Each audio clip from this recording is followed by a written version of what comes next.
How is increasing interest rates helping to lower the cost of living? Because next Tuesday on the 2nd of August, the Reserve Bank is going to announce another rate rise. And how do I predict this? Because on the 27th of July, which is today, an article came out yesterday expecting the Feds to impose a second consecutive rate rise to 2.5%, and Australia is going to follow. Now, before I go into how the US increase in interest rates then affects Australia, let's go through a bit of a dummy's guide on what's happening with inflation around the world. And when I mean by a dummy's guide, I don't mean you're the dummy. I'm actually the dummy. So here's the dummy's guide world map. Very simplified. We have Australia, we have EU, the United Kingdom over here, and we have the USA. And we have a team of people called the Feds. It's sort of like the RBA of Australia.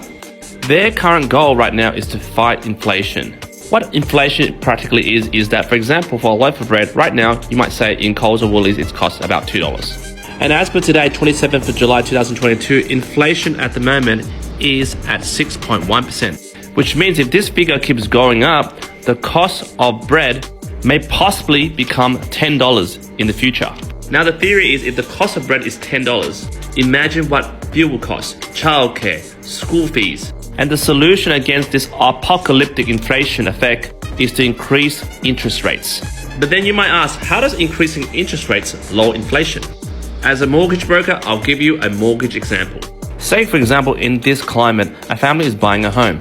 Say the home is $300,000. And I know in Sydney you can't find anything for $300,000, but it's just an example. Say the loan is 30 years and the interest rate right now is 3.5%. The lifetime cost of the loan will be $485,000 in repayments totally.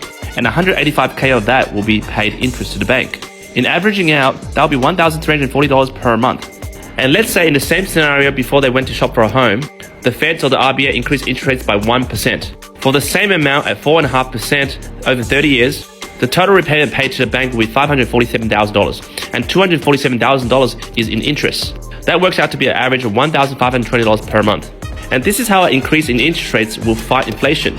Because of an increase in repayments, this family might delay their purchase for this year, or they might lower their expectation and go for a smaller mortgage and buying a smaller house. Or altogether, they just can't simply service the loan, so they don't buy it at all.